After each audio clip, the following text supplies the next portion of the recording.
Suatu malam, aku melihat undangan digital pernikahan suamiku dengan wanita lain, teman kerjanya, dikirim diam-diam ke grup WhatsApp keluarganya. Ternyata, Assalamualaikum warahmatullahi wabarakatuh. Halo teman setia cerita Amira. Seperti biasa jangan lupa absen dulu kalian dari kota mana aja nih, yang nama kotanya belum disebut, ataupun yang ingin berbagi kisah hidup yang pernah dialami komen di bawah ya. Terima kasih untuk kalian semua yang udah komen dari Malang, Kudus, Sumatera, Trenggalek dan Sidoarjo. Bahkan ada yang dari luar negeri, seperti Kucing Sarawak dan Dubai. Semoga yang udah komen dan subscribe diberi rizki yang berlimpah. Tanpa berlama-lama lagi langsung aja yuk, kita lanjut ke ceritanya.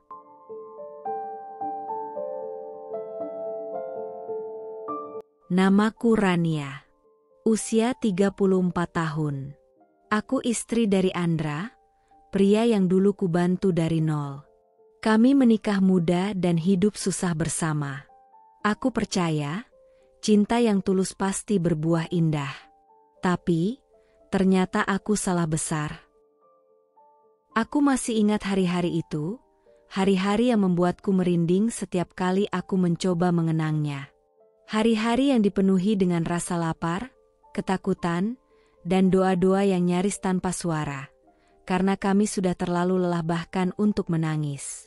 Saat itu, hidup kami seperti benang tipis yang tergantung di ujung pisau. Sedikit saja tergelincir, kami bisa jatuh, dan tak tahu apakah masih bisa bangkit kembali. Aku sedang mengandung anak pertama kami. Seharusnya itu menjadi kabar yang indah, membahagiakan, seperti yang digambarkan orang-orang dalam dongeng dan cerita keluarga. Tapi yang kurasakan saat itu, justru ketakutan yang menggigit dada, mencekik tenggorokan. Kami tidak punya apa-apa. Hanya kontrakan sempit berukuran 3 kali 4 meter, dengan dinding yang mulai lembab dan lantai yang retak. Setiap kali hujan datang, air rembesan masuk dari jendela rusak, membuat sudut kamar selalu basah dan berbau apek. Andra, suamiku, masih bekerja serabutan. Tak ada gaji tetap. Hari ini mungkin ada yang memanggilnya untuk mengantar barang atau membantu membongkar material bangunan. Tapi besok selalu menjadi misteri yang menghantui. Aku pernah melihatnya pulang dengan tubuh berlumur semen, kaki lecet karena sandal jepitnya putus di jalan. Tapi matanya masih mencoba menyembunyikan keputusasaan, seakan-akan jika ia cukup kuat berpura-pura, maka segalanya akan baik-baik saja. Untuk makan sehari-hari, kami hanya mampu membeli mie instan. Kadang kami masak 1 bungkus untuk berdua, ditambah nasi putih seadanya. Bahkan pernah suatu malam, kami hanya makan nasi dengan garam dan air hangat. Tapi Andra selalu bilang, yang penting kamu dan bayi kita sehat. Padahal aku tahu, dia sendiri kelaparan. Lalu datanglah malam itu, malam ketika aku memutuskan untuk menjual cincin satu-satunya yang kumiliki. Cincin emas kecil warisan dari almarhumah ibuku. Aku menyimpannya sejak sebelum menikah. Cincin itu bukan hanya sekadar perhiasan, tapi simbol cinta dan perjuangan seorang ibu yang membesarkanku sendirian setelah ayah pergi. Dulu, ibu pernah berkata, "Jangan jual ini kecuali kamu benar-benar terdesak." Ini kenangan terakhir dari ibu. Aku duduk di lantai, di samping tempat tidur tipis kami. Perutku mulai membesar, dan janin kecil di dalamnya bergerak seperti ikut merasakan gundahku. Kupandangi cincin itu lama sekali, sebelum akhirnya aku menutup kotaknya perlahan. Mataku berkaca-kaca. Rasanya seperti melepaskan sebagian dari diriku sendiri. Pagi harinya, aku pergi ke toko emas di pasar tradisional. Jalan kaki, karena ongkos ojek pun tak sanggup kami bayar. Aku berdiri di depan etalase dengan tangan gemetar, mencoba bersikap tegar saat menyerahkan kotak kecil itu kepada si pemilik toko. Ia membuka kotaknya, memeriksa cincinnya, lalu menyebut angka dengan datar, seperti menyebut harga ikan. Tak ada empati, tak ada pertanyaan. Hanya uang tunai di tangannya, dan lubang baru di hatiku.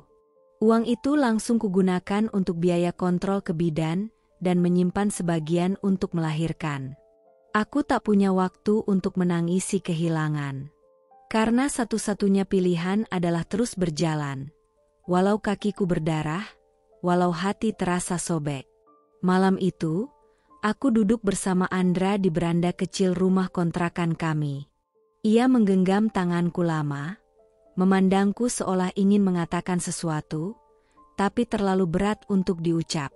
Aku dengar kamu jual cincin warisanmu. Suaranya pelan, nyaris tak terdengar. Aku mengangguk. Kita butuh untuk biaya lahiran. Gak apa-apa, cincin itu cuma benda. Ia menunduk, lalu mencium tanganku perlahan. Aku janji, suatu hari nanti aku beliin kamu cincin yang lebih indah. Tapi bukan karena harga emasnya, tapi karena aku pengen kamu tahu, kamu gak sendirian. Aku menahan tangis. Aku ingin mengatakan padanya bahwa aku percaya sepenuhnya pada janji itu, meski tak tahu kapan akan ditepati. Dan malam itu, meski kami tidur hanya beralaskan tikar lusuh, tanpa kipas angin, tanpa makan malam, aku merasa lebih kuat dari sebelumnya. Karena aku tahu, perjuangan ini bukan tentang kemewahan, tapi tentang cinta, tentang keberanian untuk tetap bertahan ketika dunia seperti menutup semua pintu.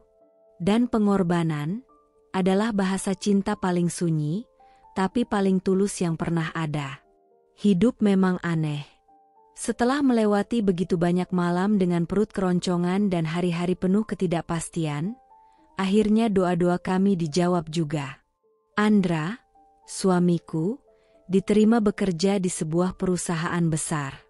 Perusahaan nasional yang namanya sering terdengar di iklan televisi dan papan-papan reklame kota. Ia masuk sebagai staf operasional di bagian logistik. Posisi yang awalnya terdengar sederhana, tapi bagi kami, itu seperti masuk surga setelah lama terjebak di padang pasir. Hari itu aku masih ingat dengan jelas. Andra pulang sambil membawa map biru dan senyuman lebar. Matanya berkilat, seperti anak kecil yang baru mendapat mainan impiannya. Ia memelukku erat, menciumi perutku yang semakin membuncit, dan berulang kali mengucap syukur. Akhirnya, kita gak perlu hidup seperti pengungsi lagi, sayang, katanya dengan suara bergetar. Aku ikut tersenyum, meski air mataku jatuh tanpa permisi.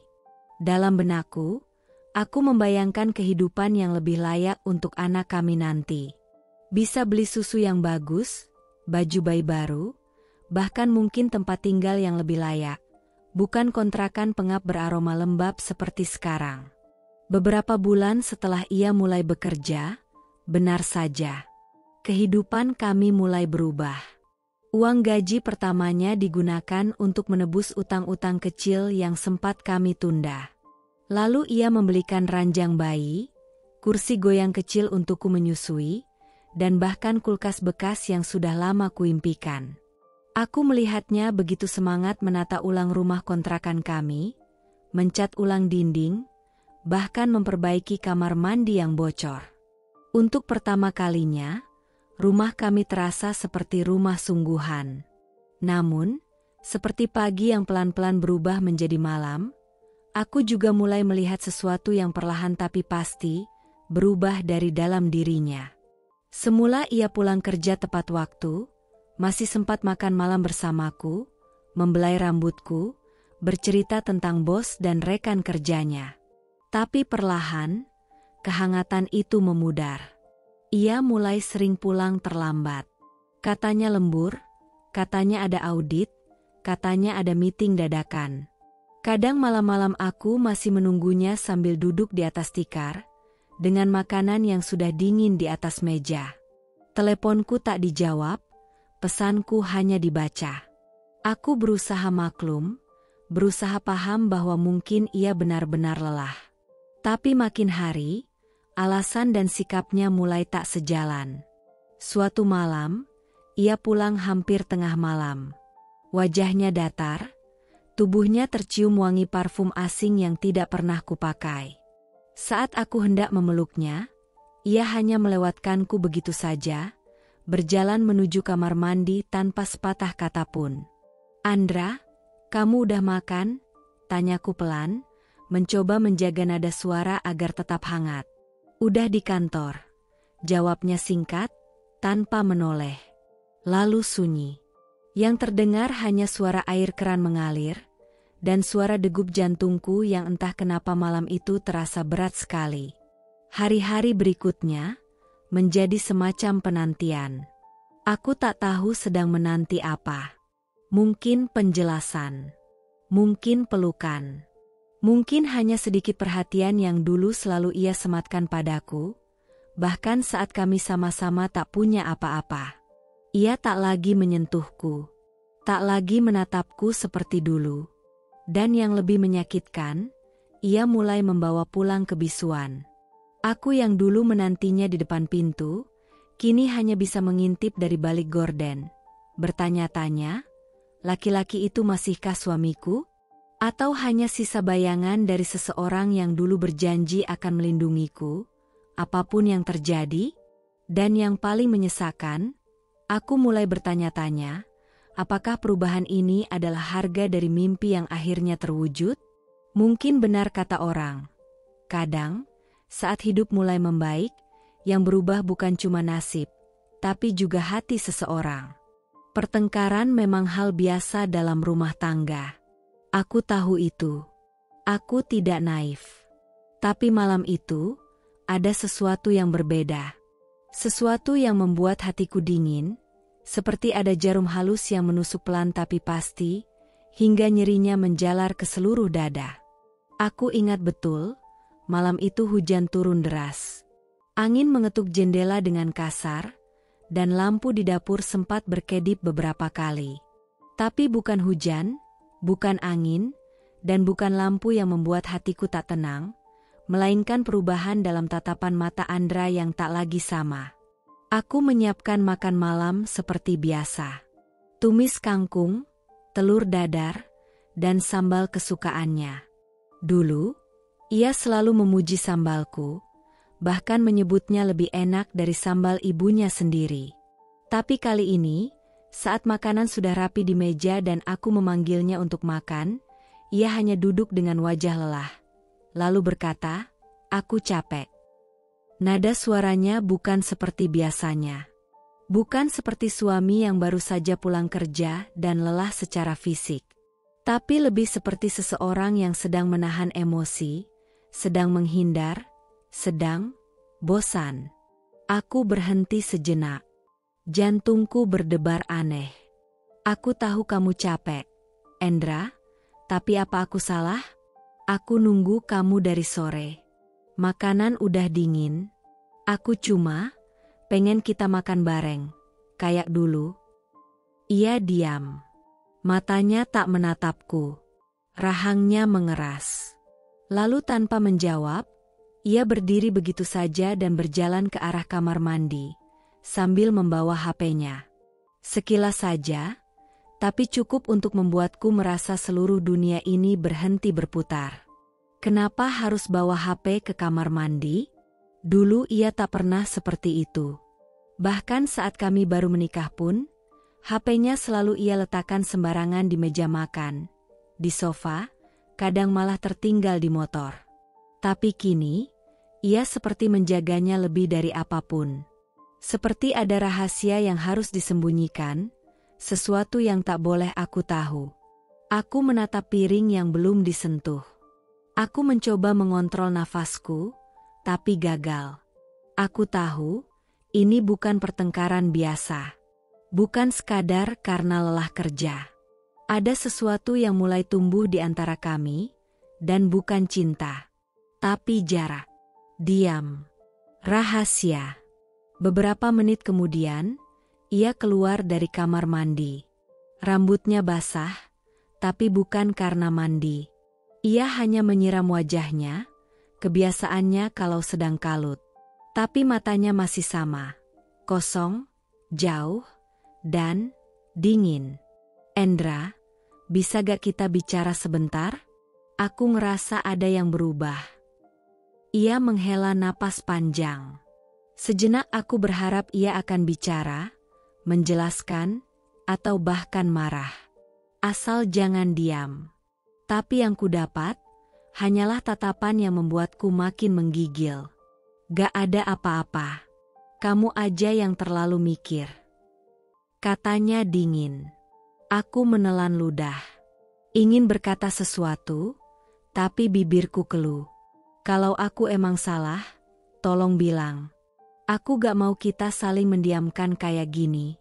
Aku ini istri kamu, Endra, bukan orang asing. Ia hanya mengangkat alis, lalu berjalan masuk ke kamar. Pintu ditutupnya pelan, tapi terasa seperti bentakan di jantungku. Malam itu aku tidur sendirian. Lagi. Di ruang tamu. Di sofa kecil yang punggungnya mulai sobek. Perutku semakin besar, dan bayi dalam kandunganku mulai aktif menendang. Seolah ia juga merasakan gelombang ketegangan yang menggantung di rumah ini. Aku menatap langit-langit, dan tiba-tiba teringat malam saat aku menjual cincin warisan ibuku. Malam di mana kami saling berpegangan karena hanya itu yang kami punya. Kini, kami punya lebih, tapi kehilangan jauh lebih banyak dari yang kusadari. Pertengkaran malam itu bukan tentang makanan, bukan tentang lelah, tapi tentang sesuatu yang lebih dalam. Tentang sebuah jarak yang tumbuh diam-diam, merayap seperti benalu, dan aku mulai takut. Mungkin, sebentar lagi, aku akan kehilangan seseorang yang dulu pernah berjanji akan tetap tinggal, bahkan saat dunia runtuh sekalipun. Aku percaya rumah tangga bukan cuma tentang dua orang yang saling mencintai, tapi juga tentang kepercayaan yang dibangun dari kejujuran, dan pertahanan yang kadang harus dijaga dari serangan yang tak kasat mata, seperti bisikan. Bisikan yang datang dari luar, perlahan merambat ke dalam, lalu menghancurkan dari dasar yang tak terlihat. Siang itu, aku sedang menjemur pakaian. Udara panas, matahari seperti membakar ubun-ubun. Tapi pikiranku lebih terbakar oleh kebisuan Andra yang kian menjadi-jadi. Ia tak lagi banyak bicara, tak pernah menyentuhku, bahkan tak peduli pada kehamilanku yang kini sudah masuk bulan ke-8. Kadang aku merasa, yang tumbuh dalam tubuhku ini bukan anak kami, tapi hanya tugasku seorang diri. Dari balik pagar, terdengar suara memanggil. "Alia, sini sebentar." "Nak," ujar Bu Ririn, tetangga sebelah rumah yang sudah kuanggap seperti ibu sendiri. Aku tersenyum kecil dan menghampirinya. Wajah Bu Ririn tampak ragu, seperti menimbang-nimbang apakah ia harus bicara atau tidak. Tangannya memegang pagar erat, dan matanya menatapku lama sebelum akhirnya ia berkata pelan, seperti menyampaikan kabar duka. "Maaf, Bu, saya cuma kasihan. Saya gak tahan lihat kamu terus sendirian. Saya gak tahu ini penting atau enggak. Tapi beberapa hari lalu saya lihat suamimu." Aku menahan napas. Jantungku berdetak tak beraturan. "Andra, ya? Saya lihat dia di mobil, sama perempuan. Di parkiran mal yang di jalan besar itu. Mereka gak cuma duduk, Bu. Saya lihat dia megang tangan perempuan itu." Dunia seperti berhenti berputar sesaat. Tapi aku mencoba menenangkan diri. Aku bukan tipe istri yang mudah tersulut omongan orang. Terlalu banyak rumah tangga hancur hanya karena prasangka. Aku menatap Bu Ririn dengan senyum lemah. "Terima kasih, Bu.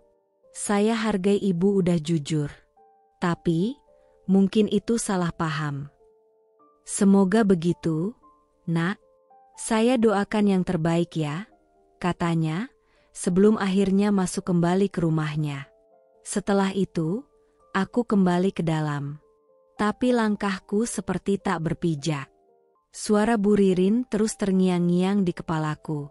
Dan untuk pertama kalinya, aku takut. Malamnya, setelah Andra tidur, atau berpura-pura tidur, aku duduk di ruang tamu. Rumah gelap, hanya cahaya dari lampu kulkas yang menyala redup. Aku menatap laptop Andra yang ia letakkan di meja sejak 2 hari lalu. Biasanya ia sangat protektif dengan barang itu. Tapi malam ini, entah kenapa, laptop itu seperti memanggilku. Tanganku gemetar saat membukanya. Entah karena takut, atau karena hati kecilku sebenarnya sudah tahu. Passwordnya masih sama, nama lengkapku dan tanggal ulang tahun kami. Seolah ia ingin aku selalu merasa ada di hidupnya. Tapi nyatanya, aku sudah lama merasa tak dianggap. Aku membuka folder dokumen. Semua tampak biasa. Laporan kerja, beberapa foto kantor, file Excel entah apa. Tapi kemudian mataku menangkap satu folder yang membuat jantungku melompat. Undangan. Jari-jariku kaku. Kuklik pelan folder itu. Ada satu file Word di dalamnya. Undangan pernikahan final Dok. Tanganku bergetar hebat. Aku hampir tak bisa membuka file itu. Tapi aku harus tahu. Aku harus tahu. Dan saat file itu terbuka, hatiku seperti direnggut paksa. Di sana tertulis jelas. Undangan pernikahan. Andra Naila. Dengan rahmat Tuhan Yang Maha Esa, kami bermaksud menyatukan cinta kami. Napas tercekat di tenggorokanku. Dunia benar-benar runtuh malam itu. Mataku kabur. Tangisku pecah, tertahan di tengah malam yang sunyi. Kudekap perutku erat-erat, seakan ingin melindungi bayi di dalamnya dari rasa hancur yang kurasakan. Naila.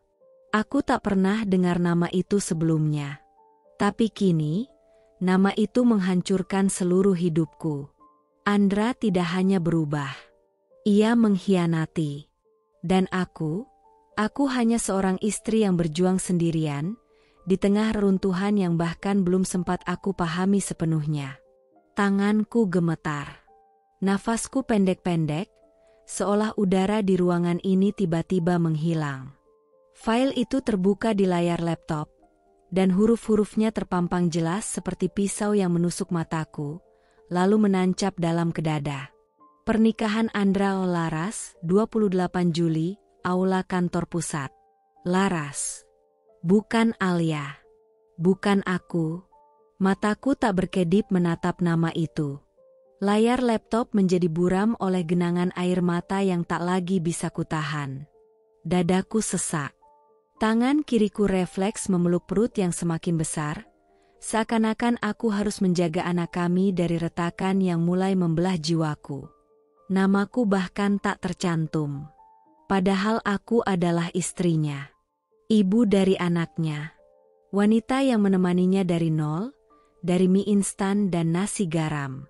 Dari rumah kontrakan berlantai tanah, dari malam-malam tanpa listrik.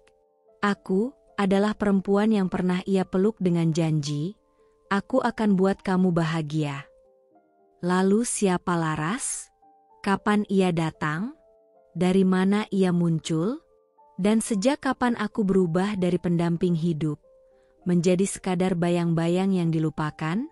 Kusandarkan tubuhku di sandaran sofa, tapi dunia seperti berputar. Nafasku berat, tenggorokanku tercekat. Aku mencoba membaca ulang isi undangan itu, berharap mataku salah. Tapi tidak. Tertulis jelas.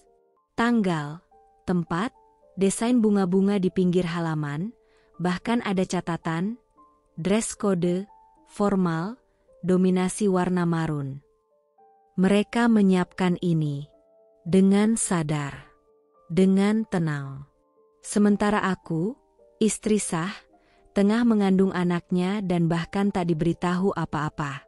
Kemarahan, kesedihan, pengkhianatan, rasa hancur, semua membuncah dalam satu waktu. Aku ingin berteriak, ingin melempar laptop itu ke lantai, ingin membangunkan Andra dan menampar wajahnya berkali-kali sampai ia sadar, sampai ia melihat betapa hinanya perlakuan ini. Tapi aku hanya diam. Tangisku pecah dalam sunyi, seperti remuk yang tak bisa disuarakan. Malam itu, aku tak bisa tidur. Aku duduk di lantai, di sudut ruang tamu, memeluk lututku sendiri. Dalam gelap, aku mendengar dengkuran Andra dari kamar. Lelaki itu tidur dengan nyenyak, tanpa tahu bahwa jiwaku sedang sekarat. "Kamu tega?" bisikku lirih. "Setelah semua yang kita lalui, setelah semua pengorbananku, kamu tega mengganti aku dengan perempuan lain. Bahkan sebelum anak ini lahir." Bayiku menendang pelan, seolah merespons emosiku. Aku menatap perutku, dan hatiku bergetar. Aku tidak boleh lemah. Tidak untuk bayi ini, tidak untuk diriku sendiri. Pagi harinya, saat matahari perlahan merangkak naik, aku masih duduk di tempat yang sama. Wajahku bengkak, mataku sembab. Tapi aku tahu, sesuatu dalam diriku berubah sejak malam itu. Cinta itu buta, iya, tapi pengkhianatan bisa membuat mata terbuka selebar-lebarnya. Dan kini aku harus memilih. Tetap diam dan membiarkan diriku diinjak seperti karpet usang. Atau bangkit, dan menyusun langkah pertama untuk menyelamatkan harga diri yang nyaris hancur. Aku tahu ini belum akhir. Ini baru awal dari luka yang akan kubalas. Bukan dengan dendam, tapi dengan keberanian untuk berdiri di atas puing-puing kebohongan. Pagi itu, matahari bahkan belum sempat bersinar utuh. Tapi luka di dadaku sudah terik, terbakar oleh kenyataan yang kutemukan malam sebelumnya. Undangan itu masih terngiang-ngiang di kepalaku, seolah tiap hurufnya berubah menjadi bisikan iblis yang terus menertawakanku. "Lihat, kamu ditukar. Kamu dilupakan. Kamu dibuang." Aku tak ingin menunggu lebih lama. Kali ini aku butuh jawaban. Butuh kepastian. Butuh dia mengakuinya langsung di depan wajahku, supaya tak ada lagi ruang untuk menyangkal bahwa hatiku sedang dicabik-cabik oleh orang yang paling kupercaya. Andra sedang duduk di meja makan, mengenakan kemeja kerjanya yang paling sering ia pakai belakangan ini. Wajahnya biasa saja, terlalu tenang, terlalu damai untuk seseorang yang menyimpan pengkhianatan sebesar itu. Aku berdiri di hadapannya, mataku menatap lurus ke wajah yang dulu begitu kucinta, tapi kini terasa asing, seperti topeng yang selama ini tak kusadari. "Andra," suaraku pelan, tapi tegas. "Aku nemu file undangan di laptopmu. Kamu nikah sama Laras, 28 Juli. Itu apa?" Ia tak langsung menjawab, hanya menatapku sekilas, lalu kembali melipat lengan bajunya dengan santai, seolah aku hanya bertanya soal cuaca. Beberapa detik kemudian, ia menghembuskan napas pelan dan berkata, "Kita udah cerai, Rania." Jantungku seperti diremas. Otakku berusaha mencerna. "Apa?" bisikku. Dengan suara datar, seolah tak ada satupun dari ucapannya yang salah, ia melanjutkan. "Aku udah daftarin gugatan sejak bulan lalu. Kamu tinggal nunggu suratnya dikirim ke alamat. Gak usah drama." Drama? Aku yang ditinggal saat hamil tua disebut drama? Aku yang dijatuhkan tanpa pernah diajak bicara, tanpa pernah diberi pilihan, dianggap drama? Kakiku goyah. Aku nyaris terjatuh kalau saja tidak berpegangan pada kursi. Seluruh tubuhku gemetar. Mata berair. Tapi bibirku mengatup rapat, menahan jerit yang ingin keluar. Aku mencoba berbicara, tapi suara dalam dadaku sudah pecah menjadi ribuan keping. "Jadi kamu gugat cerai aku? Tanpa aku tahu? Kamu tinggalin aku begitu aja? Bahkan saat anak kita belum lahir?" Dia berdiri, merapikan kerah bajunya, lalu berkata dengan ringan, Udah gak cocok. Ran, kita terlalu beda. Kamu terlalu sensitif, terlalu manja. Aku butuh perempuan yang bisa ngimbangin aku. Yang gak drama tiap kali aku pulang telat. Lagian, aku udah bilang, aku capek. Capek? Aku yang hamil sendirian. Aku yang jual cincin warisan untuk melahirkan anak kalian. Aku yang makan mie instan demi bisa nyisihin uang buat kontrol kandungan. Dan dia bilang capek? Aku menatapnya dengan mata sembab, bibirku bergetar. Kamu tega banget, Endra. Kamu tinggalin aku kayak aku barang rusak. Seolah-olah aku gak pernah punya nilai apa-apa di hidupmu. Dia diam. Tak ada penyesalan. Tak ada rasa bersalah. Yang kulihat hanya kelelahan yang pura-pura dibenarkan. Udah. Jangan bikin makin ribet. Laras lagi nungguin aku. Aku harus pergi. Dan begitu saja, dia berjalan melewatiku, tanpa menoleh. Seperti tak terjadi apa-apa. Seperti aku tak pernah menjadi istrinya. Seperti aku tak pernah ada. Pintu tertutup pelan. Tapi gaungnya menggema di kepalaku seperti palu godam. Aku terduduk di lantai. Nafasku tersengal. Tanganku memeluk perutku erat-erat, menangis sekeras-kerasnya. Air mataku jatuh tak tertahan, mengalir bersamaan dengan seluruh harga diriku yang runtuh. Aku diceraikan tanpa diberitahu. Aku ditendang keluar dari hidupnya seperti barang rusak yang sudah tak layak pakai.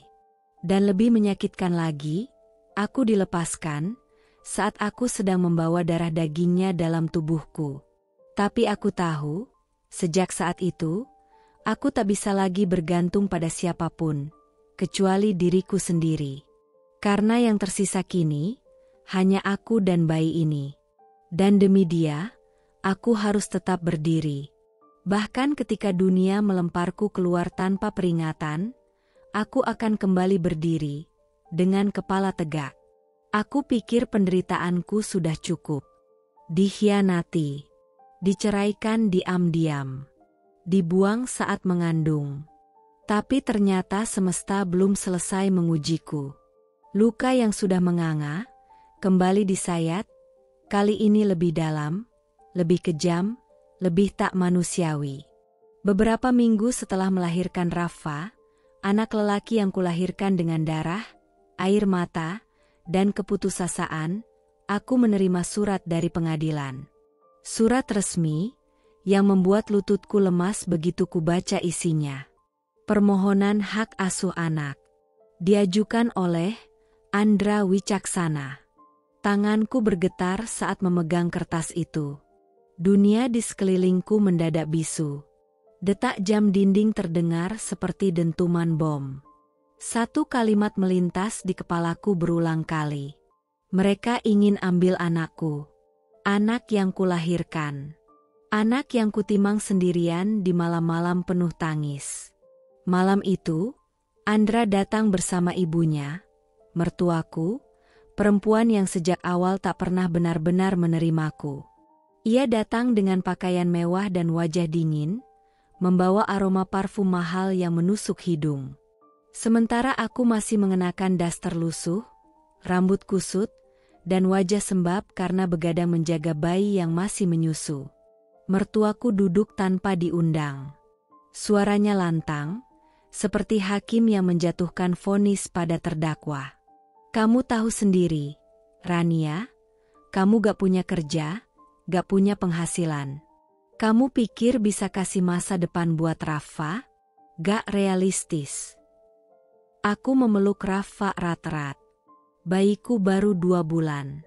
Ia bahkan belum bisa mengenali wajah ayahnya sendiri. Dan sekarang mereka ingin memisahkannya dariku? Aku menatap Andra, berharap ia membantah. Tapi tidak. Ia hanya berdiri di dekat pintu, bersedekap, dengan wajah datar dan tatapan kosong. Seolah ini bukan tentang anaknya. Seolah ia hanya menonton pertunjukan yang sudah diatur oleh ibunya sendiri. Kenapa kamu tega? Endra, suaraku lirih, nyaris seperti bisikan. Ibunya menjawab sebelum Andra sempat membuka mulut. Ini demi kebaikan cucu saya. Kami bisa beri dia rumah layak, pendidikan bagus, dan masa depan. Kamu bahkan masih numpang tinggal. Mau sampai kapan jadi beban?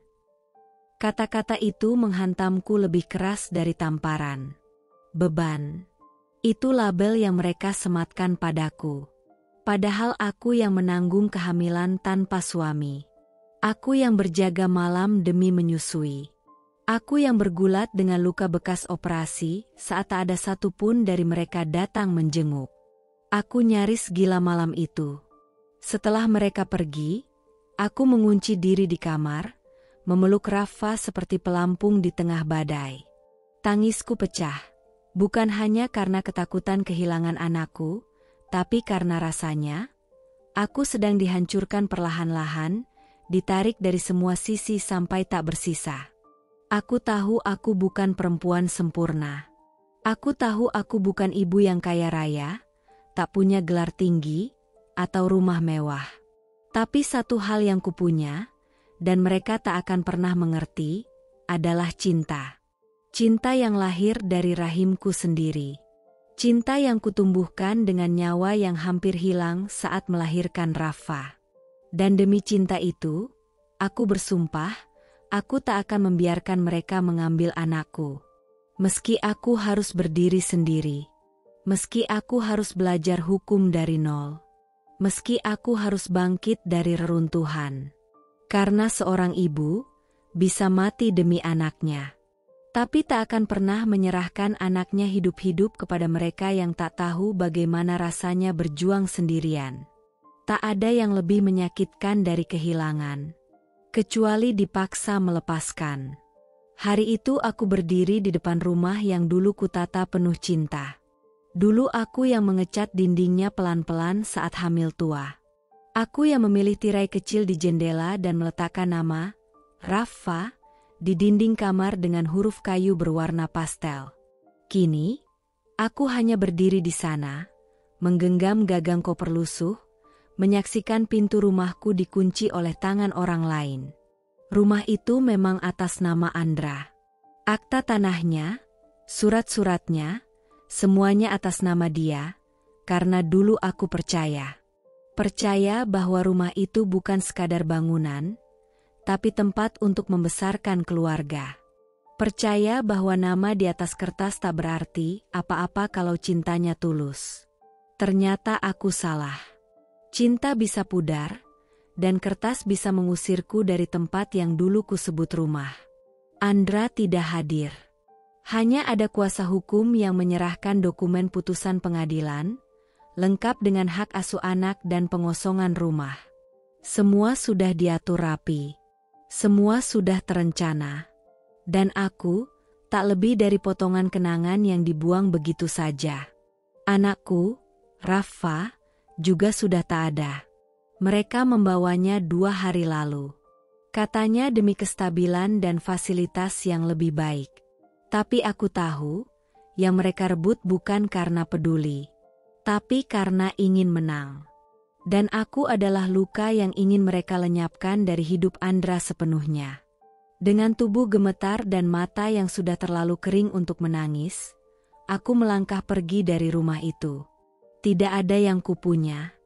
Hanya koper berisi baju-baju seadanya, beberapa dokumen penting, dan boneka kecil milik Rafa yang sempat kuselipkan diam-diam. Sisanya sudah diambil. Aku menumpang di rumah adikku. Sebuah rumah kecil di pinggiran kota, sempit dan penuh barang.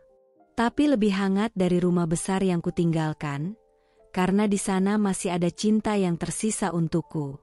Namun kedamaiannya tak bertahan lama. Hinaan datang bertubi-tubi, dari arah yang tak terduga. Lihat tuh, istri dibuang suami. Pasti ada salahnya. Gak bisa jaga rumah tangga, sampai hak asuh pun jatuh ke tangan suami. Jangan-jangan dia yang selingkuh.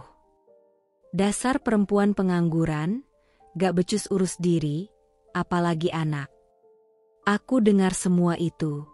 Bahkan saat mereka tak tahu aku ada di balik jendela, suaranya tetap sampai ke telingaku. Dan yang paling menyakitkan, beberapa dari mereka adalah orang-orang yang dulu memuji betapa harmonisnya rumah tanggaku. Sekarang, mereka menatapku seperti pecundang. Aku tidur di kasur lantai, di ruang tamu rumah adikku. Seringkali, aku terbangun tengah malam karena refleks mencari Rafa di sampingku. Tapi yang ada hanya selimut kusut dan kesepian yang menggigit. Rumahku hilang. Anakku diambil. Harga diriku diinjak. Aku merasa seperti tak punya apa-apa lagi. Tapi justru di titik kosong itulah, aku mulai belajar. Bahwa ketika semuanya dirampas, satu-satunya yang tersisa adalah diriku sendiri. Dan aku tahu, aku tidak bisa selamanya bersembunyi di balik dinding rumah orang. Aku harus bangkit. Bukan untuk membalas, tapi untuk membuktikan bahwa aku layak. Bahwa aku bukan ibu yang gagal. Bahwa aku bisa berdiri, meski sendiri. Air mata menjadi teman tidurku. Tiap malam aku menangis diam-diam, membenamkan wajahku di bantal agar tak terdengar oleh siapapun di rumah adikku. Mereka sudah cukup baik menampungku, aku tak ingin menambah beban. Tapi tangis ini seperti air bah yang tak bisa ditahan. Aku kehilangan rumah, kehilangan anak, kehilangan harga diri. Dan yang paling menyakitkan, kehilangan kepercayaan pada cinta yang dulu kutanam dengan sepenuh hati. Setiap pagi aku bangun dengan mata bengkak. Tapi setiap pagi pula aku berpura-pura kuat. Seolah aku baik-baik saja. Seolah luka ini tidak sedang mencabik dari dalam. Hingga suatu pagi, di antara detik-detik hening saat subuh baru lewat, aku berdiri di depan cermin kecil yang menggantung di dinding kamar tamu itu. Wajahku terlihat asing. Rambut berantakan, pipi tirus, mata cekung. Tapi ada sesuatu dalam tatapan itu yang berbeda. Tatapan seseorang yang pernah jatuh, dan mulai merasa cukup dengan rasa sakit. Dan di detik itulah aku tahu, aku tak bisa selamanya menjadi bayangan dari diriku sendiri. Aku mengambil napas dalam-dalam. Lalu kubuka lemari plastik tempat semua barangku bertumpuk. Di pojok bawah, ada buku catatan kecil berisi resep-resep kue yang dulu kutulis saat awal menikah, resepi warisan ibu. Tanganku bergetar saat menyentuhnya, bukan karena ragu, tapi karena api kecil dalam dadaku kembali menyala. Aku menghubungi Lila, teman lamaku saat SMA yang kini punya usaha kuliner kecil. Dengan suara penuh harap dan malu, aku berkata, "Lil, aku butuh bantuan. Bisa gak pinjemin sedikit uang? Gak banyak. Aku mau mulai jualan kue." Butuh waktu beberapa detik sebelum ia menjawab. Tapi jawabannya membuat air mataku jatuh bukan karena sedih, tapi karena hangat. "Ambil aja. Kamu gak usah mikirin balikin dulu. Aku tahu kamu pasti bisa bangkit, Ran." Dan dari situlah semuanya dimulai. Uang itu kugunakan untuk beli bahan kue sederhana. Tepung, gula, telur, mentega. Aku pinjam oven kecil dari adikku. Malam-malam kubuat bolu jadul, brownies kukus, dan banana bread dari resep yang dulu sempat kuposting waktu iseng-iseng belajar masak. Lalu, aku buat akun Instagram baru Rasa Rania. Nama itu bukan sekadar nama, tapi bentuk perlawanan. Bahwa di balik rasa manis, ada cerita getir yang menguatkan. Awalnya, sepi. Hanya ada 2-3 likes dari teman-teman lama. Tak ada yang pesan, tak ada yang tanya harga. Tapi aku tak menyerah. Setiap hari aku upload foto baru. Aku tulis caption dengan hati. Kadang disisipi kisah kecil tentang perjuangan ibu tunggal, tentang kue dan kenangan. Dan perlahan, satu demi satu pesan mulai masuk. "Mbak Rania, bisa order banana bread buat acara kantor?" Browniesnya masih ready ga? Mau kirim buat teman di rumah sakit. Hati kecilku gemetar tiap kali notifikasi masuk. Rasanya seperti dunia mulai membuka jendela kecil untukku. Setelah begitu lama terkunci dalam gelap, kini sinar tipis itu menyapa wajahku. Aku mulai sibuk. Aku mulai hidup. Tiap malam aku baking di dapur kecil adikku, kadang sampai subuh. Tangan pegal, mata berat, tapi jiwaku mulai sembuh. Karena tiap loyang kue yang keluar dari oven, terasa seperti potongan kecil dari harga diriku, yang mulai kupungut kembali satu persatu. Rasa sakit belum hilang. Rafa belum kembali. Tapi aku tahu, ini adalah awal. Awal dari luka, yang perlahan justru menguatkanku.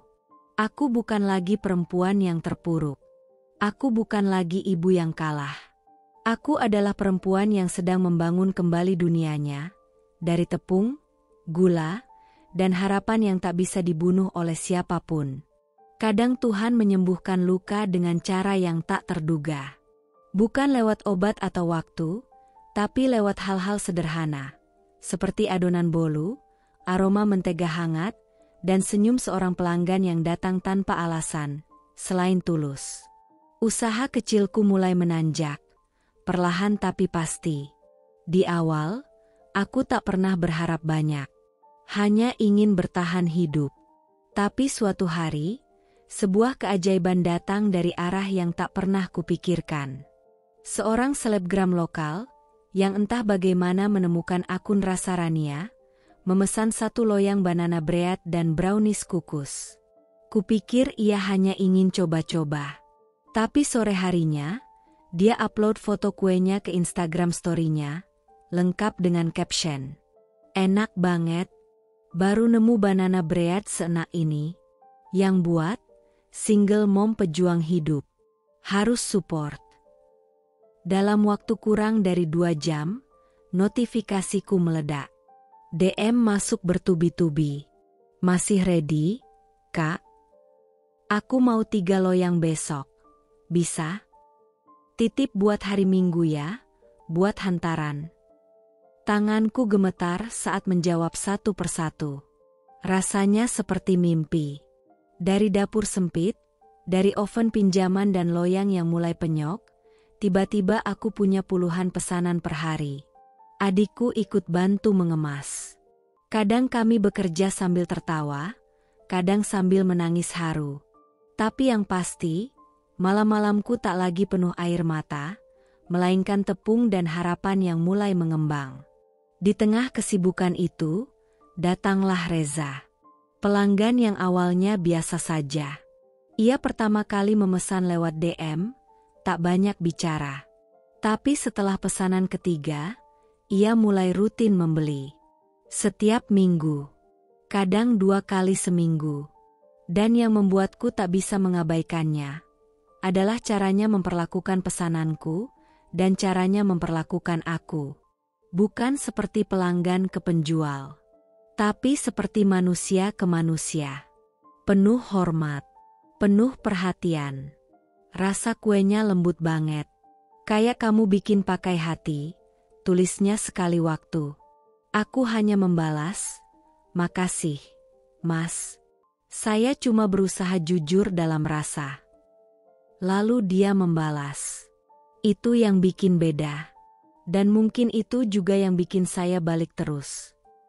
Setiap kali Reza datang mengambil pesanannya, ia tak pernah tergesa-gesa.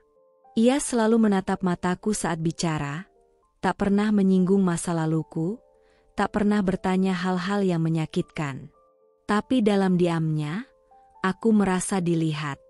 Bukan sebagai janda, bukan sebagai ibu tunggal yang ditinggal, tapi sebagai perempuan yang sedang berjuang dan pantas dihargai.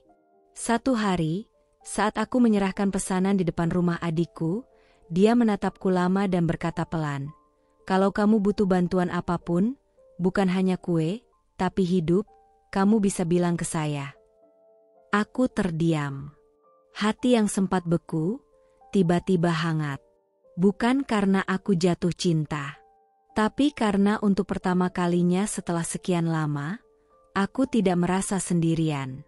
Dan saat aku kembali masuk ke dalam rumah, dengan loyang kosong di tangan dan dada yang penuh gejolak, aku sadar Tuhan sedang menyusun ulang hidupku. Melalui rasa manis yang menyembuhkan luka. Melalui seseorang yang datang tanpa diundang, tapi membawa cahaya pelan-pelan. Mungkin ini belum bahagia, tapi ini adalah permulaan yang indah. Suatu sore, saat aku baru saja selesai mengepak 18 kotak brownies dan banana bread pesanan kantor langganan, notifikasi di ponselku berbunyi. Awalnya aku tak menggubris. Tapi saat kulihat nama pengirimnya, darahku seperti berhenti mengalir sejenak. Andra. Nama itu muncul di layar seperti hantu dari masa lalu. Aku diam beberapa detik, membiarkan pesan itu bergetar pelan sebelum akhirnya kubuka. Rania, kita bisa ketemu? Aku kangen Rafa. Kamu hebat sekarang. Kalimat itu pendek, tapi cukup untuk membuat dadaku sesak. Hebat? Baru sekarang dia bilang aku hebat? Setelah mencampakkanku seperti barang usang? Setelah mengambil anakku tanpa perlawanan karena aku terlalu lemah untuk berjuang waktu itu? Tanganku mengepal. Jemariku dingin. Aku membaca ulang pesannya berkali-kali. Tapi tak ada yang berubah. Tak ada permintaan maaf. Tak ada pengakuan salah. Hanya pujian kosong dan kata kangen yang rasanya seperti racun. Aku menarik napas panjang. Duduk di lantai, memeluk lututku sendiri, dan membiarkan hatiku berbicara lebih jujur dari sebelumnya. Dulu, aku tak punya pilihan. Dulu, aku begitu cinta padanya, sampai lupa mencintai diriku sendiri. Dulu, aku memohon padanya untuk bertahan. Sekarang, dia yang meminta waktu dariku. Ironi yang lucu, kalau saja tak begitu menyakitkan. Malam itu aku tak langsung membalas. Aku hanya menatap layar ponsel, lalu menoleh ke arah dapur kecil tempat adikku sedang mencuci piring, ke arah meja penuh kotak-kotak pesanan, ke arah hidup baruku yang kubangun dari luka, bukan dari cinta yang ia hancurkan. Dan tanpa sadar, senyum tipis muncul di wajahku. Bukan karena aku senang, tapi karena aku sudah sembuh. Keesokan harinya, aku balas pesan itu. Pelan, tapi pasti. Andra, kamu boleh ketemu Rafa kalau niatmu benar. Tapi jangan pernah kira kamu bisa masuk lagi ke hidupku. Seperti dulu tak pernah terjadi apa-apa. Dulu aku bukan siapa-siapa bagimu. Kini, aku cukup. Untuk diriku sendiri. Dan untuk anakku. Beberapa menit kemudian, ia hanya membalas. Aku ngerti. Tapi, aku tetap minta maaf. Terlambat. Mungkin maaf itu tulus. Tapi luka yang ia tinggalkan, terlalu dalam untuk dihapus dengan satu kalimat pendek. Aku tak butuh dia kembali. Aku tak butuh kata-katanya untuk mengakui siapa aku sekarang. Karena sekarang, aku bukan lagi Rania yang mengemis cinta. Aku adalah Rania yang dipaksa runtuh agar bisa berdiri dengan lebih kuat. Dan hari itu, untuk pertama kalinya sejak semua ini dimulai, aku tak menangis. Aku hanya menatap langit, menutup pintu masa lalu, dan memilih berjalan maju. Meski bekas luka masih ada, tapi langkahku kini jauh lebih tegak. Aku percaya pada satu hal sejak dulu. Semua luka yang kita beri pada orang lain, akan kembali pada kita. Mungkin tak seketika, tapi semesta punya caranya sendiri untuk menyeimbangkan segalanya. Dan hari itu, semesta menunjukkan padaku bahwa luka yang dulu kutelan dalam diam, akhirnya menemukan jalannya untuk bicara. Pagi itu, aku sedang membungkus pesanan besar untuk sebuah acara kantor, ketika handphoneku berdering. Nomor asing. Suaranya pelan, berat, dan familiar. Suara yang pernah jadi lagu tidurku, dan kini terdengar seperti gema dari jurang paling dalam. "Rania, ini aku, Andra." Aku diam. Jantungku berdetak pelan. Tapi aku biarkan dia bicara. "Aku cuma pengen minta maaf. Mungkin kamu udah dengar. Tapi kalau belum, aku pengen bilang langsung. Aku udah gak kerja. Rumah dijual. Mobil disita. Laras, dia selingkuh sama atasannya sendiri." Ada jeda panjang. Seperti ia menunggu reaksiku. Tapi aku tetap diam. Lalu suaranya pecah, penuh sesal. "Aku nyesel, Ran. Sumpah. Dulu aku pikir Laras lebih segalanya. Aku pikir kamu gak cukup. Tapi ternyata, yang paling tulus justru yang paling aku hancurin." Hatiku, anehnya tak bergetar. Tidak ada dendam yang mendidih. Tidak ada rasa puas melihat dia tersungkur. Yang ada hanya kosong. Seperti luka yang terlalu lama menganga, akhirnya mati rasa. Aku duduk di sudut dapur, menyandarkan kepala ke dinding, lalu bertanya pelan, "Kenapa kamu baru bicara sekarang?" Andra tertawa pahit di ujung sana. "Karena baru sekarang aku tahu rasanya ditinggal. Baru sekarang aku tahu rasanya dicampakan. Laras kabur bawa tabungan. Dia ambil semua yang aku punya. Ternyata aku cuma batu loncatan buat dia." Ironi. Karena itulah yang dulu dia lakukan padaku. Meninggalkanku saat aku hamil. Mengambil anakku. Membuangku seperti tak pernah berarti. Dan kini dia mencicipi rasa yang dulu dia paksa kunyah. Tapi aku tak ingin membalas. Aku tak ingin menang atas luka orang lain. "Aku udah maafin kamu, Endra," ucapku tenang. "Tapi memaafkan bukan berarti mengulang. Kita gak akan pernah kembali ke titik awal. Karena titik itu udah hilang." Ia terdiam. Dan aku tahu, kalimat itu cukup. Sebelum telepon ditutup, ia hanya berkata, "Terima kasih, Ran. Kamu kuat. Dan aku kehilangan orang terbaik dalam hidupku karena kebodohan sendiri." Setelah panggilan berakhir, aku menatap meja dapur yang dipenuhi kotak-kotak kue siap antar. Lalu kulihat diriku sendiri di kaca jendela. Perempuan yang dulu menangis di lantai, kini berdiri tegak di tengah badai yang sudah reda. Karma memang tidak pernah terburu-buru. Ia datang pelan, tapi pasti. Dan saat ia datang, kita tak perlu tepuk tangan. Cukup diam. Dan tersenyum. Karena kadang, balas dendam paling tenang adalah melihat mereka jatuh saat kita justru sedang naik. Hari itu menjadi salah satu momen yang tak akan pernah kulupakan. Aku datang ke studio televisi nasional sebagai narasumber. Mereka ingin mendengar kisahku, perempuan yang pernah dibuang saat mengandung, yang pernah tidur di lantai ruang tamu rumah adik, dan kini bisa berdiri tegak karena kue-kue sederhana yang kubuat dengan air mata dan cinta. Tim kreatif menyambutku dengan ramah. Mereka memuji penampilanku, membawaku ke ruang rias, membiarkan perias wajah menata rambut dan membingkai wajahku dengan lembut. Aku mengenakan blus putih elegan dan rok krem selutut, sederhana namun berkelas. Cermin besar di depanku memantulkan bayangan seorang perempuan yang, bahkan aku sendiri nyaris tak percaya adalah diriku. Dulu aku mengenal perempuan itu sebagai istri yang ditinggal tanpa pamit. Sebagai ibu yang kehilangan anaknya karena dianggap tak layak. Sebagai perempuan yang menangis sendirian, menggenggam perutnya sambil berkata pada bayinya, "Maaf ya, Nak. Ibu cuma punya ini." Tapi kini, aku bukan dia lagi.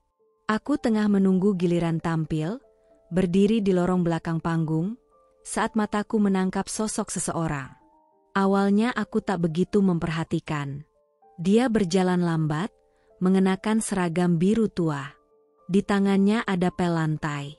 Tubuhnya sedikit membungkuk, rambutnya mulai tipis. Tapi langkah itu terlalu kukenal. Hatiku mencelos. Aku terpaku di tempatku berdiri. Saat ia menoleh, mata kami bertemu. Detik itu, Udara seakan membeku. Dunia menjadi sunyi. Suara orang lalu lalang mendadak hilang. Yang tersisa hanyalah tatapan seorang pria yang dulu pernah kuhormati, kucinta, dan kutangisi habis-habisan, kini menatapku penuh sesal. Itu Andra. Dulu dia datang padaku sebagai pahlawan yang kutunggu-tunggu. Kini dia berdiri di hadapanku, sebagai petugas kebersihan. Bukan hinaan, tapi kenyataan. Karma tak datang dengan petir, tapi dengan keheningan yang menggigit. Ia mencoba tersenyum. Tapi sudut bibirnya kaku, matanya bergetar. Seperti menahan rasa malu yang terlalu tebal untuk disembunyikan. Tangannya refleks menyembunyikan alat pel ke belakang tubuhnya, seolah ingin menghapus kenyataan bahwa nasib telah menjatuhkannya lebih dalam dari yang pernah ia bayangkan. Aku melangkah pelan mendekatinya. Bukan karena kasihan, tapi karena aku butuh berdiri lebih dekat, untuk memastikan bahwa aku tak lagi goyah. Andra, suaraku pelan, tapi cukup untuk membuatnya menunduk. Ia tak menjawab, hanya mengangguk. Lirih. Aku melihat wajah itu. Wajah yang dulu dengan santainya mengatakan, kita udah cerai, Ran. Gak usah drama. Kini terlihat lusuh. Letih. Penuh guratan kecewa terhadap hidup dan terhadap dirinya sendiri. Dia mencoba bicara. Suaranya serak. Kamu sekarang hebat banget. Aku nonton semua cerita kamu di media. Aku bangga. Aku tersenyum kecil. Bukan senyum bahagia. Tapi senyum dari perempuan yang pernah dipatahkan oleh pria di depannya ini, dan kini tak lagi membiarkan luka itu mengendalikannya. Aku mengangguk pelan. Terima kasih, jawabku singkat. Tapi dalam dua kata itu, tersembunyi 1000 luka, dan 1000 kemenangan.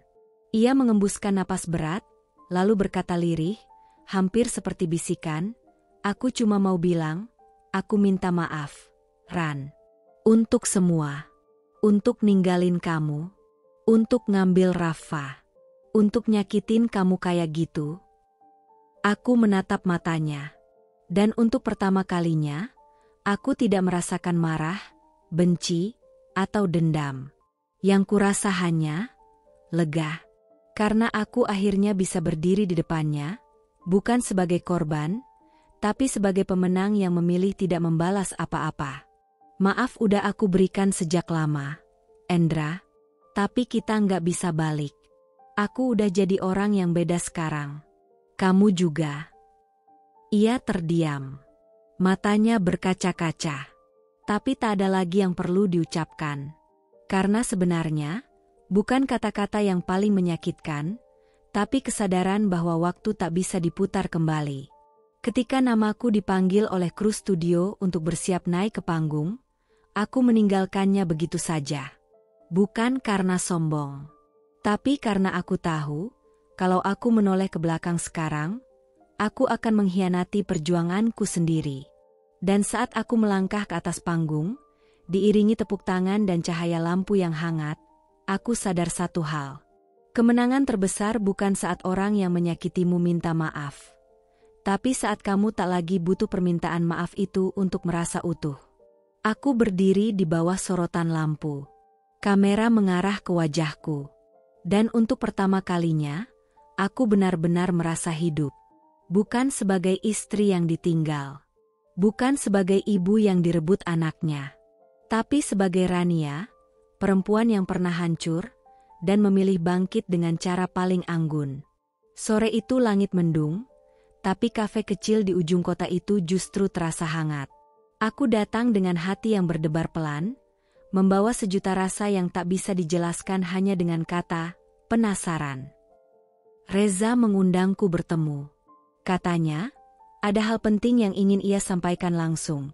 Tidak lewat chat, tidak lewat telepon, tidak lewat kotak kue seperti biasanya.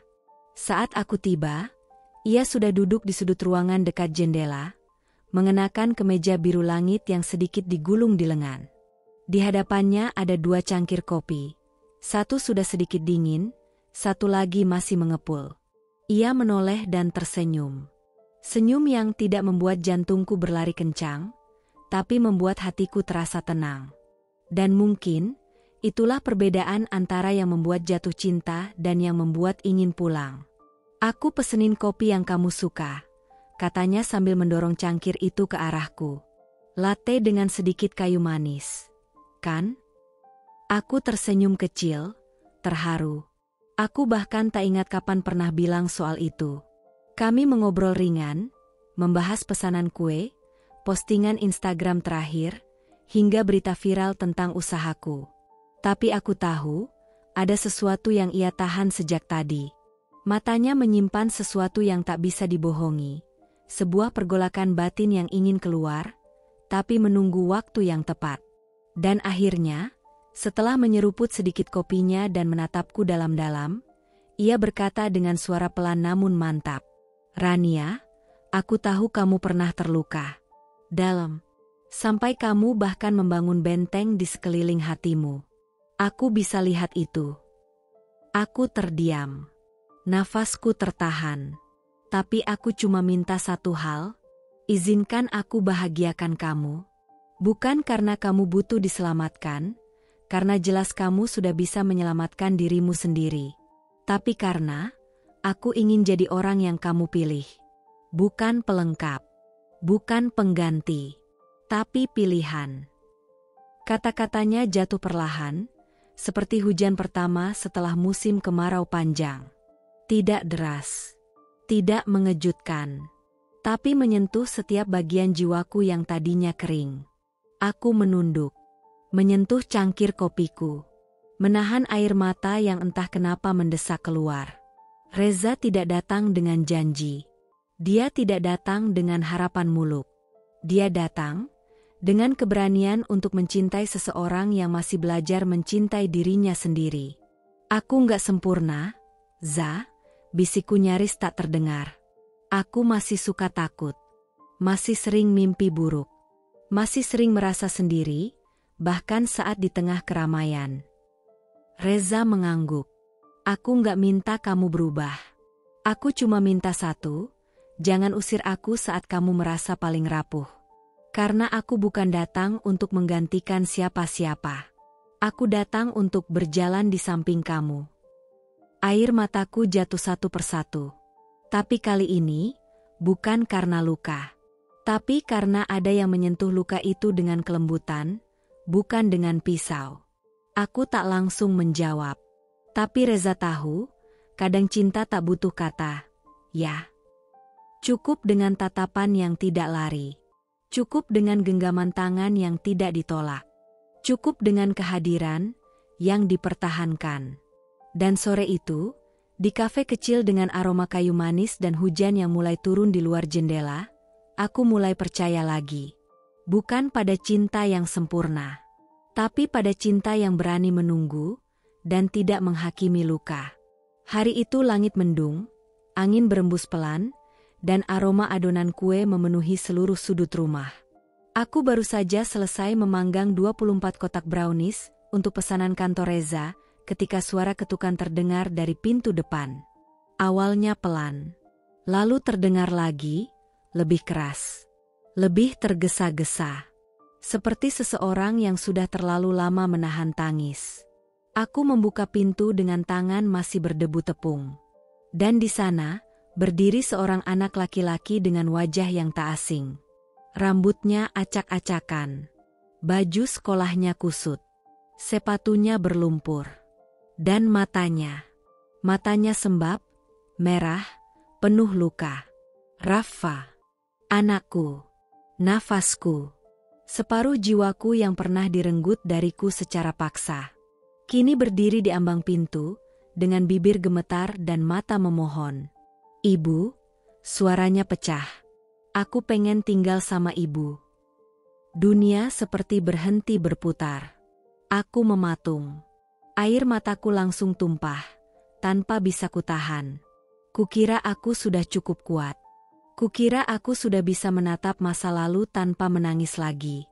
Tapi ketika anakku, yang dulu kurawat sejak dalam kandungan, yang dulu dipisahkan dariku tanpa belas kasihan, kini kembali sendiri, semua dinding kekuatan yang kubangun runtuh seketika. Aku menariknya ke dalam pelukanku. Kuat, erat, seakan ingin menanamkan kembali semua rasa aman yang pernah dicabut darinya.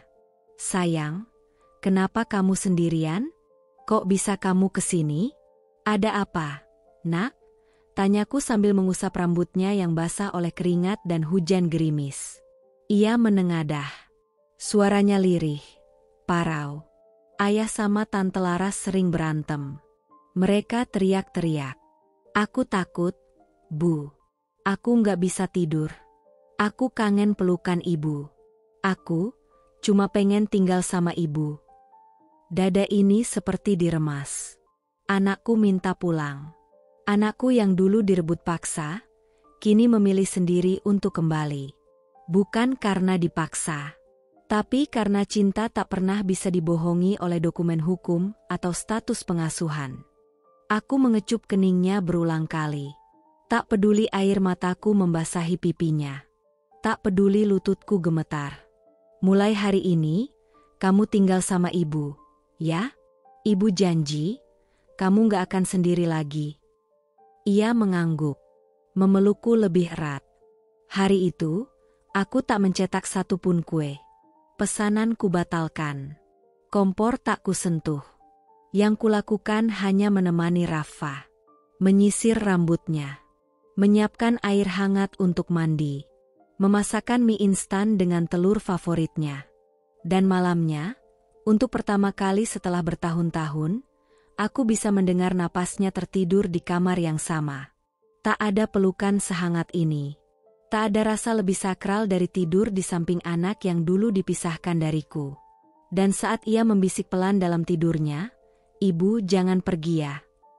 Aku hanya tersenyum dalam gelap dan menjawab pelan, "Enggak, nak. Ibu di sini. Sekarang dan selamanya." Keesokan paginya, aku menghubungi pengacaraku. Aku tak akan tinggal diam. Rafa sudah cukup menderita. Kini saatnya aku memperjuangkannya. Bukan dengan air mata, tapi dengan kekuatan dan cinta yang tak pernah berhenti. Karena cinta seorang ibu selalu tahu jalan pulang. Dan hari itu, anakku memilih jalan pulangnya. Ke pelukanku. Langit senja tampak muram saat aku duduk di salah satu sudut taman kota. Udara sore itu dingin, tapi tidak menusuk. Di sampingku, ada 2 gelas kopi hangat dalam cup kertas. Satu untukku dan satu lagi untuk seseorang yang sebentar lagi akan datang, Andra. Sudah lama aku tak melihat wajahnya. Terakhir kali, kami bertemu di belakang panggung studio itu. Ia datang sebagai petugas kebersihan, dan aku sebagai narasumber. Tapi hari ini, kami duduk sebagai 2 orang tua. Tanpa panggung. Tanpa sorotan. Hanya 2 hati yang pernah bertempur habis-habisan, kini mulai lelah dengan dendam. Ia datang dengan langkah pelan. Tubuhnya lebih kurus dari terakhir kulihat. Rambutnya mulai beruban di pelipis. Dan meskipun ia masih berusaha tegak, aku tahu ada luka dalam dirinya yang belum sembuh. "Terima kasih udah mau ketemu," katanya setelah duduk. Aku hanya mengangguk. Tak ada lagi kemarahan dalam diriku. Yang tersisa hanyalah ketenangan. Karena kadang, setelah semua badai, kita memang tidak menemukan kebahagiaan. Tapi ketenangan itu sendiri adalah bentuk kemenangan yang paling hakiki. "Aku dengar Rafa sekarang tinggal sama kamu," ucapnya pelan. Aku mengangguk. Dia yang datang sendiri. Ketok pintu rumahku dengan mata sembab. Katanya takut karena kamu dan Lara sering bertengkar. Andra menunduk. Matanya basah. Aku gagal jadi ayah. Aku tidak menjawab. Karena tak perlu. Penyesalan yang tulus tak butuh balasan panjang. Cukup diam dan biarkan ia tenggelam dalam pengakuannya sendiri. "Aku nggak akan rebut Rafa lagi," lanjutnya, suaranya nyaris bergetar. "Aku tahu, aku bukan tempat yang layak untuk dia sekarang. Dia lebih nyaman sama kamu.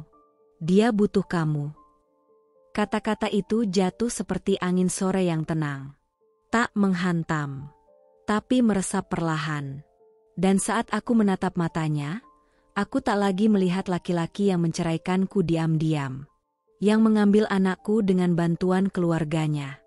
Yang menikah dengan perempuan lain sementara aku masih bergulat dengan luka persalinan dan sepi. Yang kulihat hanyalah seorang ayah yang tersesat, dan baru menyadari betapa panjang jalan yang telah ia salah pilih. Aku sudah tidak marah, Endra, kataku lirih. Rasa itu sudah lama hilang. Yang ada sekarang cuma iba. Ia menatapku dalam, terdiam. Dan dalam diam itu, aku tahu, ia mengerti. Bahwa aku sudah melewati titik di mana dendam terasa penting. Bahwa aku sudah cukup dewasa untuk tak membalas.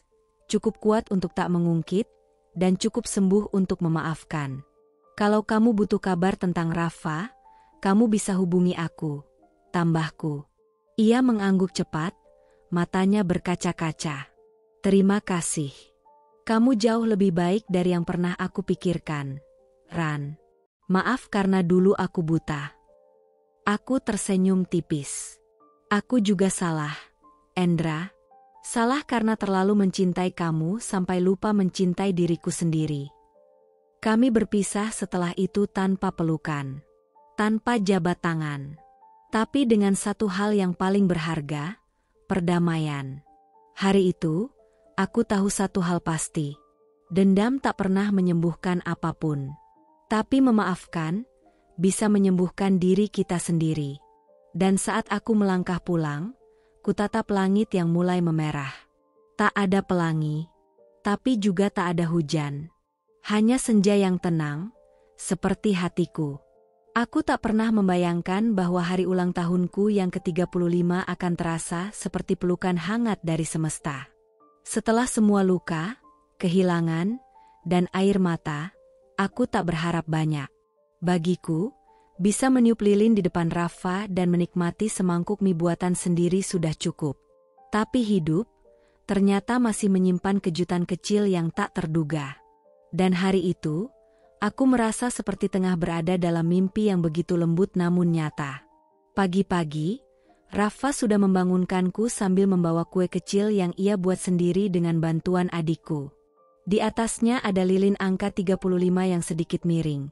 Dan tulisan, "Selamat ulang tahun Ibu," dengan coklat yang meleleh tak rapi. Tapi saat aku melihat mata Rafa yang berbinar bangga, aku merasa seperti diberi seluruh dunia dalam satu tatapan. "Ibu," bisiknya, memelukku erat. "Aku sayang banget sama Ibu. Terima kasih udah kuat." Tangisku pecah. Karena kalimat sederhana itu bukan hanya ucapan dari anak kecil. Tapi seperti ucapan maaf dari semesta atas semua luka yang pernah menghantamku dulu. Sore harinya, rumah kecilku yang biasanya sunyi berubah menjadi hangat dan penuh kehidupan. Tim kecil dari usahaku, orang-orang yang dulu bersamaku saat hanya bisa jualan lewat Instagram, datang membawa kue tart besar, balon pastel, dan senyum lebar. Keluargaku juga hadir, termasuk beberapa tetangga yang dulu menolongku saat aku pulang dengan koper dan bayi di dalam gendongan. Aku tertawa hari itu, tertawa lepas. Tapi di dalam hati, aku tahu, aku tertawa bukan karena hidupku sudah sempurna. Tapi karena akhirnya, aku bisa menerima semua ketidaksempurnaan itu dengan lapang dada. Dan di tengah tawa dan nyanyian ulang tahun, seseorang berdiri. Sosok yang selama ini datang pelan-pelan dalam hidupku, tidak menggedor, tidak memaksa masuk, tapi selalu hadir saat aku membutuhkannya. Reza. Ia berdiri di antara orang-orang yang mencintaiku, di samping Rafa yang menggenggam tanganku erat. Reza tampak tenang, tapi aku bisa melihat dari caranya menarik napas, ia menyimpan sesuatu yang besar di balik sorot matanya. Ia memegang kotak kecil berwarna merah marun di tangannya. Lalu menunduk, berlutut di hadapanku. Semua suara hening. Semua tawa seketika hilang. Yang tersisa hanya detak jantungku yang bergemuruh kencang dan mata yang mulai berkaca-kaca. Dengan suara pelan namun dalam, ia mulai berbicara. Tidak dengan janji surgawi, tidak dengan gombalan manis. tapi dengan kejujuran yang menghantam relung terdalam hatiku. Rania, selama aku mengenalmu, aku belajar satu hal penting. Bahwa kekuatan bukanlah tentang tak pernah jatuh, tapi tentang bangkit meski dunia seolah ingin menghancurkanmu. Aku lihat bagaimana kamu membangun dari nol. Dari dapur sempit dengan loyang satu-satunya, hingga sekarang jadi inspirasi untuk banyak orang. Tapi lebih dari itu, aku melihat bagaimana kamu tetap lembut, meski hatimu pernah dirobek tanpa ampun. Mataku tak berkedip, hanya air yang terus mengalir pelan di pipiku. Rafa memegang erat tanganku, dan senyumnya, ya Tuhan, senyumnya seolah berkata, "Ibu, kamu pantas dicintai." Reza membuka kotak kecil itu. Sebuah cincin sederhana tapi anggun berada di dalamnya. Tidak mewah. Tapi aku tahu, itu bukan sekadar perhiasan. Itu adalah simbol dari keberaniannya untuk mencintaiku, apa adanya. Lalu ia berkata, "Aku nggak melamar kamu karena kamu kuat. Tapi karena aku ingin belajar mencintai dengan cara kamu mencinta. Dengan sabar, dengan ketulusan, dan dengan keberanian untuk tidak menuntut apa-apa. Will you marry me?" Seketika ruang tamu yang sempit itu terasa seperti surga kecil. Semua orang menatapku, menunggu jawabanku. Tapi aku hanya menatap satu hal, mata Reza. Mata yang tak menjanjikan dunia, tapi menjanjikan tempat pulang yang tenang. Aku mengangguk. Tak mampu berkata apapun karena suara tercekat oleh tangis yang akhirnya tak bisa kutahan. Lalu dengan suara gemetar, aku jawab, "Ya, Reza. Ya." Tepuk tangan, tangisan haru, dan pelukan mengalir di sekelilingku. Tapi yang paling membekas adalah saat Rafa memelukku dari belakang dan berkata, "Ibu, aku senang ibu bahagia." Dan untuk pertama kalinya dalam hidupku, aku merasa lengkap. Bukan karena aku dilamar, tapi karena aku dipilih, dicintai bukan karena kesempurnaanku, tapi karena luka-lukaku. Hari itu aku tahu, Tuhan tidak pernah membiarkanku menangis sia-sia. Karena setiap air mata yang dulu jatuh dalam sepi, telah berganti menjadi pelukan hangat, senyum anakku, dan cinta tulus dari seseorang yang tak datang untuk menyelamatkan, tapi untuk menemani. Tak ada gaun putih menjuntai sepanjang aula. Tak ada pesta megah di ballroom hotel berbintang.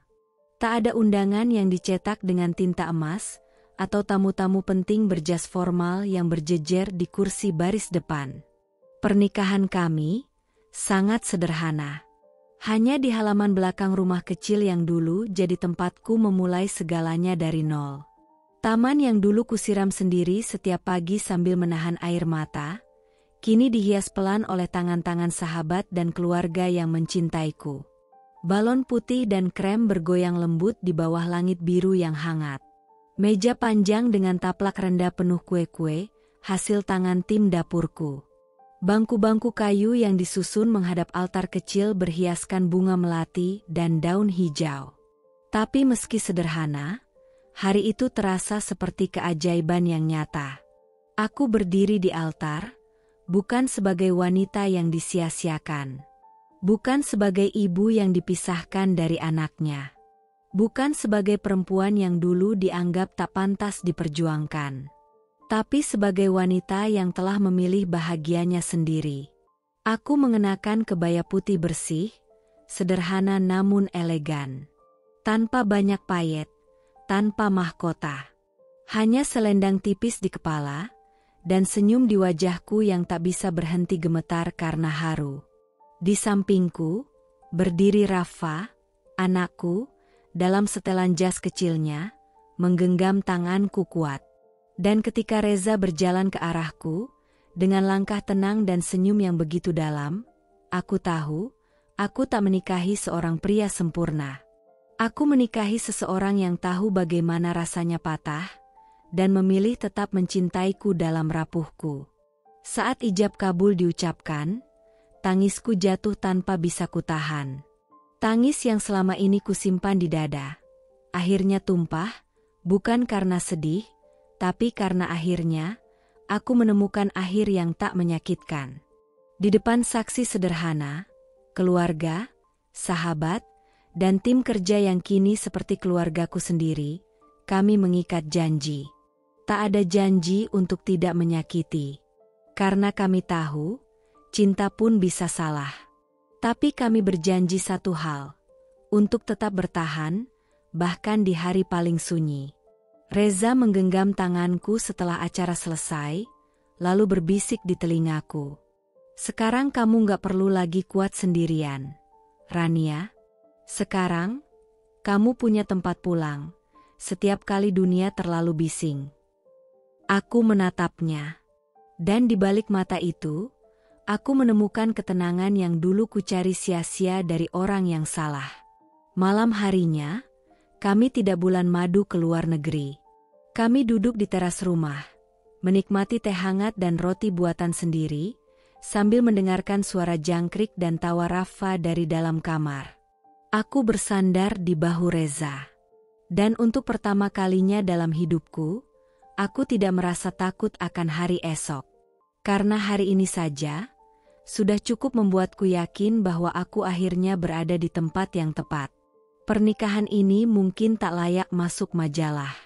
Tak ada busana mewah. Tak ada panggung meriah. Tapi bagiku, ini adalah pernikahan yang paling indah. Karena pernikahan ini bukan dimulai dengan pesta, tapi dengan air mata yang diseka, luka yang diterima, dan cinta yang memilih untuk tinggal. Aku sedang duduk di ruang tamu sore itu, mengawasi Rafa yang tengah menyiram tanaman di halaman. Angin berhembus lembut membawa aroma tanah basah dan daun pandan dari dapur. Suasana rumah begitu tenang, sesuatu yang dulu hanya berani kudoakan dalam tangis. Hidupku kini tidak mewah, tapi cukup. Dan yang terpenting, damai.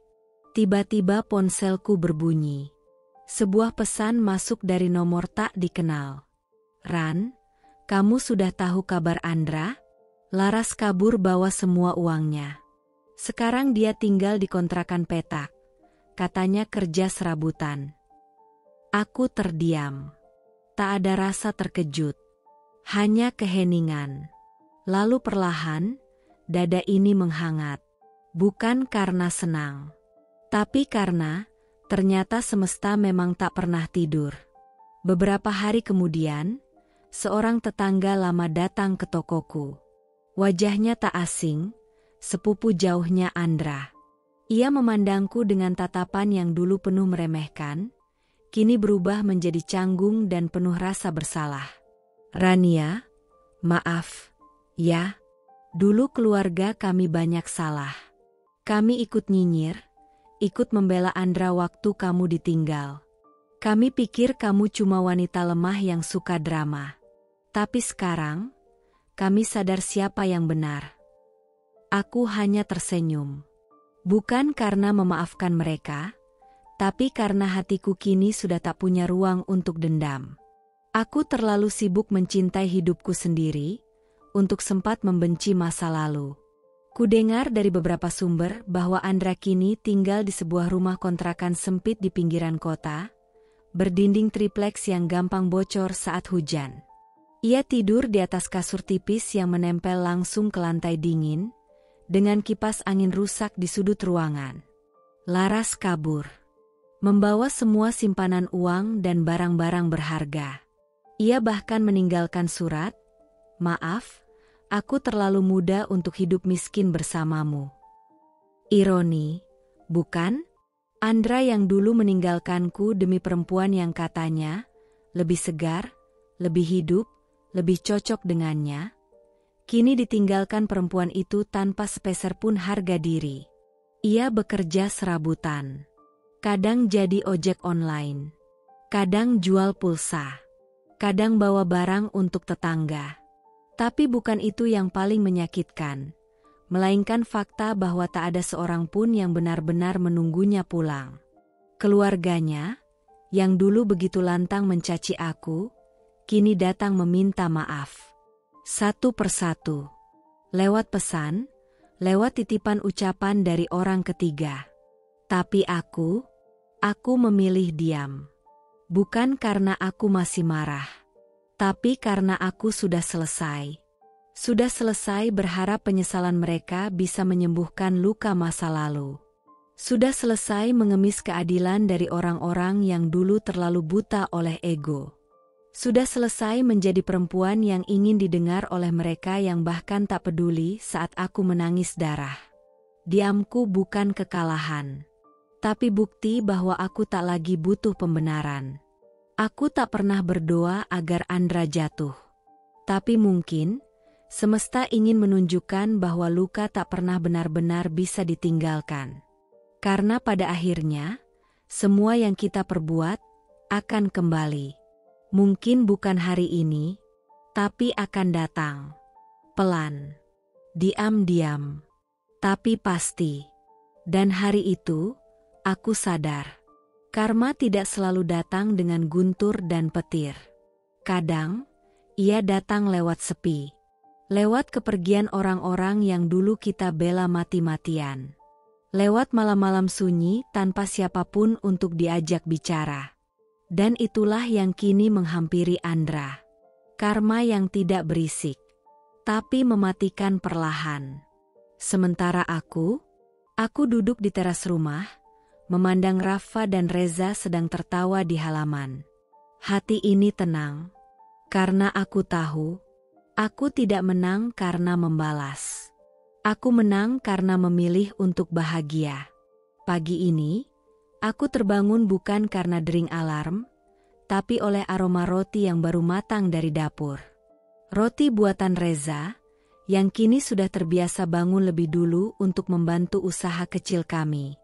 Di ruang tengah, terdengar suara Rafa sedang berceloteh soal tugas sekolahnya.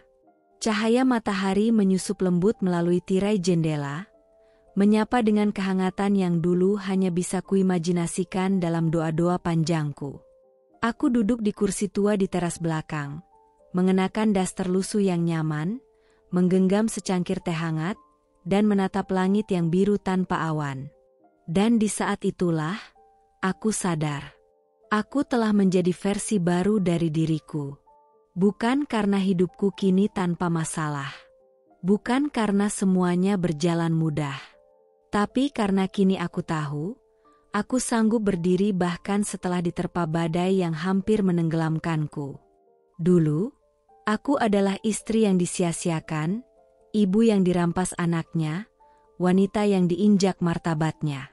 Aku pernah tidur di kasur pinjaman, menumpang di rumah adik, menangis diam-diam di kamar mandi agar tak terdengar oleh anakku. Aku pernah menjual cincin warisan ibuku demi melahirkan, demi hidup, demi bertahan. Dan kini, lihat aku. Aku adalah ibu yang disayang anaknya. Istri dari pria yang mencintaiku tanpa syarat.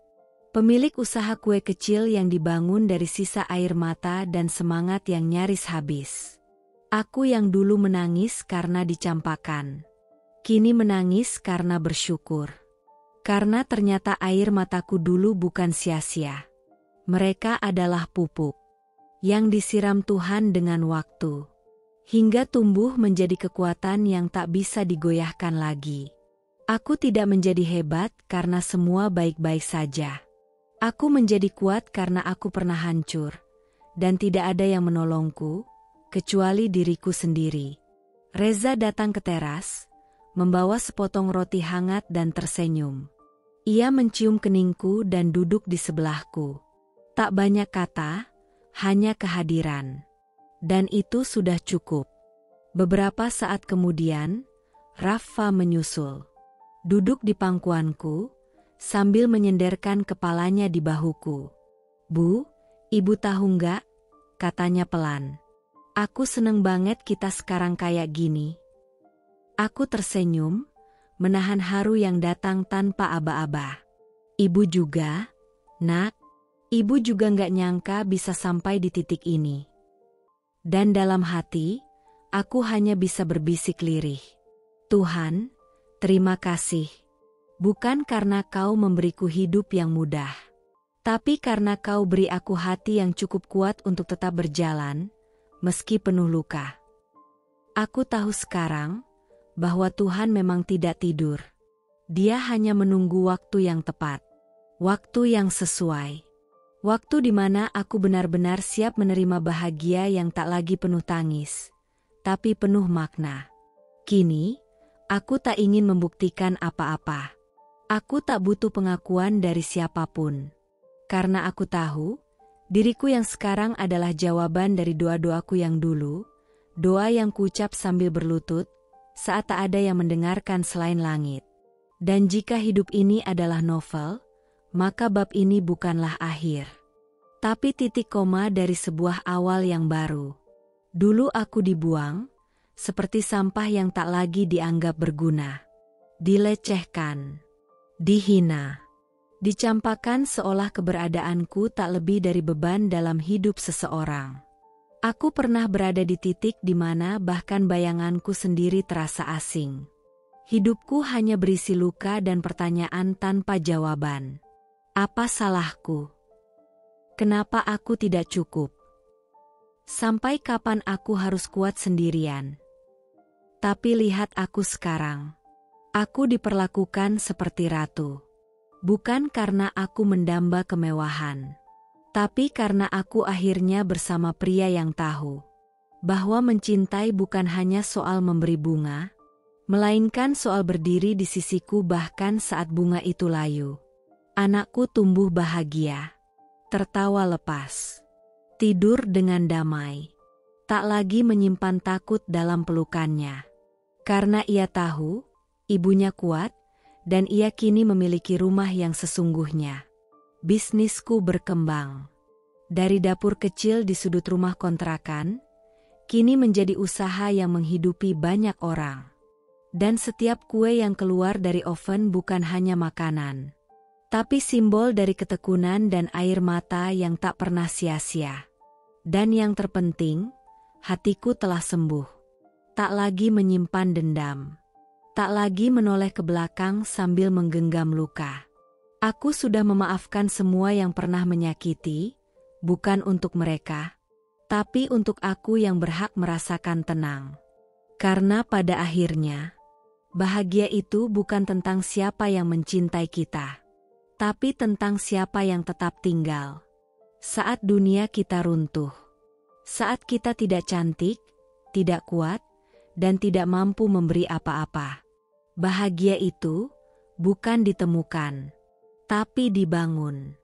Pelan-pelan, dengan luka, dengan jatuh bangun, dengan tangis di tengah malam.